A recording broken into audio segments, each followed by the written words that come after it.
बिस्मिल्लाहिर्रहमानिर्रहीम। अस्सलाम वालेकुम नाजरीन। दुबई यूएई की ताज़ा तरीन न्यूज़ अपडेट्स के साथ एक बार फिर हम आपकी खिदमत में हाजिर हैं। तो आज की इस ताज़ा तरीन न्यूज़ अपडेट्स में हम नंबर 1 पर इस वक्त बात करते हैं कि मुतअद्दिद अरब इमारात वालों को बहुत ही ज़्यादा खुशखबरी की खबर है कि शारजा इंटरसिटी बस सर्विस 15 सितंबर से बहाल हो जाएगी।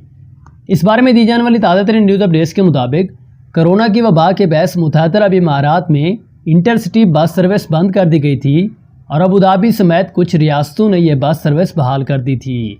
तम शारजा में 6 माह गुजर जाने के बावजूद इंटरसिटी बस सर्विस बंद होने से लोग बहुत ही काफ़ी परेशानी का शिकार थे। ताम अब उनकी मुश्किल हल हो जाएगी। शारजा की हुकूमत ने ऐलान कर दिया है कि 15 सितंबर 2020 बरोज़ मंगल इंटरसिटी बस सर्विस बहाल कर दी जाएगी और 15 सितंबर से जबेल बस स्टेशन खोल दिया जाएगा, जबकि इसके बाद शारजा से दीगर शहरों के लिए बसों की आमद और रफ्त शुरू हो जाएगी। और शारजा में बस सर्विस अप्रैल 2020 में कोरोना केसेस में तेज़ी होने से इजाफे के बाद मुअत्तल कर दी गई थी। Sharjah emergency crisis and disaster management authority यानी कि SEMCA का कहना है इस बारे में कि इब्तदाई तौर पर तमाम बसों में समाजी फासले की पाबंदी करवाई जाएगी और इस मकसद के लिए बसों में कुल सीटों की गुंजाइश के सिर्फ आधे मुसाफिर ही बिठाए जाएंगे,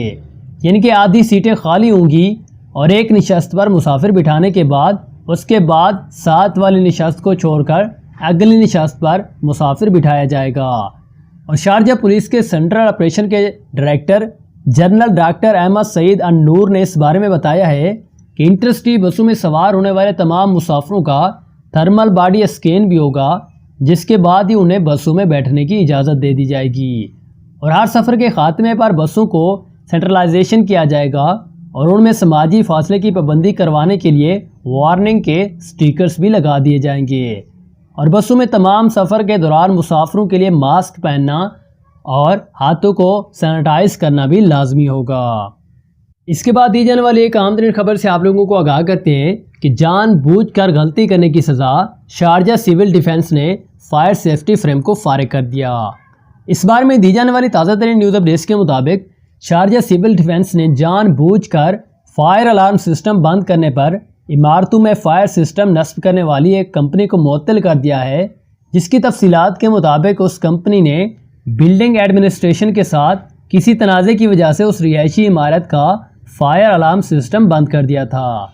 जिसके बाद सिविल डिफेंस की जानिब से कंपनी को मुअत्तल करने का फैसला किया। और शारजा सिविल डिफेंस के GD कर्नल समी खामिस अल नकबी का कहना है इस बारे में कि लोगों की जान और माल की हिफाजत करना सिविल डिफेंस की अव्वलीन तरजीह है और हम उनको बिल्कुल भी बर्दाश्त नहीं करेंगे। और जिन्होंने लोगों की ज़िंदगी को ख़तरे में डाला, उनका कहना था कि कवानीन के मुताबिक बिल्डिंग एडमिनिस्ट्रेशन के साथ किसी तनाज़े की सूरत में फायर अलार्म सिस्टम बंद करके लोगों की जिंदगी के साथ खेलने की बजाय कंपनी को अदालत से रुजू करना चाहिए था। इसके बाद एक और आमदनी खबर से आप लोगों को आगाह करते हैं कि उम्रा ज़ायरीन के लिए बहुत ही ज़्यादा खुशी की खबर है कि सऊदी हुकूमत ने उम्रे पर आयत पाबंदी हटाने का फैसला कर लिया है। इस बारे में दी जाने वाली ताज़ा तरीन न्यूज़ अपडेट्स के मुताबिक कोरोना वायरस की सूरत हाल बतदरीज बेहतर होने के बाद जल्द ही उम्रा बहाल करने का ऐलान भी किया जाएगा और 1 जनवरी से आमद और रफ्त के लिए ज़मीनी, बहरी और फ़िज़ाई रास्ते खोलने का ऐलान भी कर दिया गया है। सऊदी वज़ारत दाखिला के मुताबिक सऊदी अरब ने 1 जनवरी 2021 से शहरियों के लिए बड़ी बहरी और फ़िज़ाई रास्तों पर सफरी सरगर्मियों के लिए ट्रैफिक सिस्टम बहाल करने का भी ऐलान कर दिया है। सऊदी अरब में कोविड-19 के बहस आमद और रफ्त की सरगर्मियाँ मुअत्तल कर दी गई थीं और सऊदी अरब में कोरोना केसेस में मुसलसल कमी के बहस कारोबारी और दीगर सरगर्मियों को मरलावार बहाल किया जा रहा है, जिसके तहत सऊदी अरब ने तिजारती सरगर्मियों समेत ज़मीनी, फ़िज़ाई और बहरी रास्तों पर मुमलिकत में आमद और रफ्त के लिए तमाम तार सरगर्मियाँ बहाल करने का फ़ैसला भी किया है, जिसके तहत आइंदा साल 1 जनवरी से तमाम रास्तों पर शहरियों के लिए आमद और रफ्त का सिलसिला भी बहाल कर दिया जाएगा। इसके बाद एक और आमदनी खबर से आप लोगों को आगाह करते हैं, जिससे आपकी नॉलेज में भी बहुत ही ज़्यादा इजाफा होगा और आप लोग इससे बहुत ही कुछ सीख सकते हैं। एक सवाल है कि इमारात में वर्क परमिट कैंसिल होने के बाद भी क्या कंपनी या आपका कफील यानी कि आजिर नोटिस पीरियड पूरा नहीं करवा सकते? तो इस बारे में कुछ ताज़ा तरीन न्यूज़ अपडेट जो आप लोगों से शेयर करते हैं कि इस वक्त दुबई में मुकीम एक तारिकीन वतन ने सवाल किया है कि मुझे मेरे प्रमोशन पीरियड के बाद कंपनी की जानब से तनख्वाह में इजाफे का यकीन दिलाया गया था, ताहम कोरोना की वबा के बहस तनख्वाह में इजाफे की बजाय कमी कर दी गई, जिसके बहस मैंने दिल बर्दाश्ता होकर मुलाजमत से इस्तीफ़ा दे दिया और मेरी कंपनी के मालिक ने मेरा इस्तीफ़ा कबूल करके मेरा वर्क परमिट भी उस वक्त कैंसिल कर दिया था।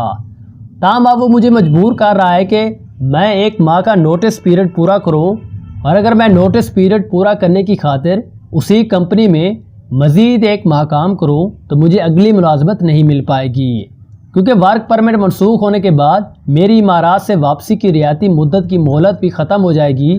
क्या एक बार किसी कंपनी की जानब से वर्क परमिट मनसूख करने के बाद भी मुलाजमत जारी रखना कानून है, या इस बारे में क्या कहता है? तो इसके जवाब में उन्होंने कहा है कि अगर कोई कंपनी या मालिक अपने मुलाजिम का वर्क परमिट मनसूख कर दे तो फिर उसके बाद वो उस मुलाजिम से मज़ीद काम नहीं ले सकती, और किसी भी मुलाजिम के लिए ज़रूरी है कि वो नौकरी छोड़ने से 1 माह पहले आगाह करेगा, जिसके बाद उसे ये नोटिस पीरियड पूरा करना होगा। ये शर्त इमारती वज़ारत इंसानी वसाइल और इमारतलाइजेशन में जमा करवाई जाएगी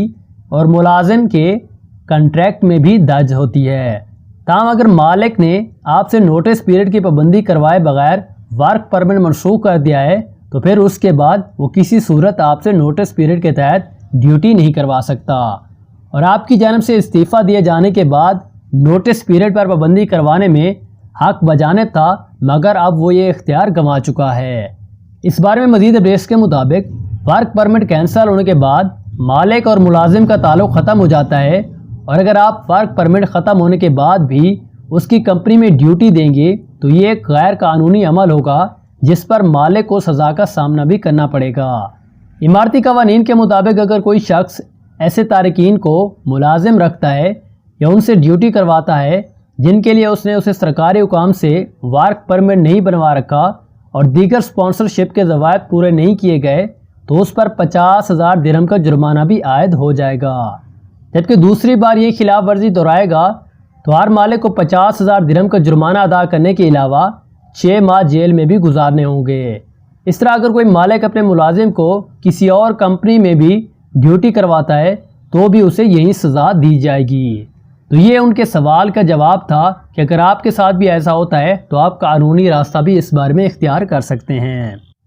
तो भाई ये थी हमारे पास दुबई यूएई के ताज़ा न्यूज़ अपडेट्स। इसी तरह की न्यूज़ अगर आप सबसे पहले देखना चाहते हैं तो सब्सक्राइब करें हमारे चैनल को, साथ में देखें बेल आइकन को भी दबा दें और वीडियो को अपने दोस्तों और रिश्तेदारों के साथ भी लाजमी शेयर करें।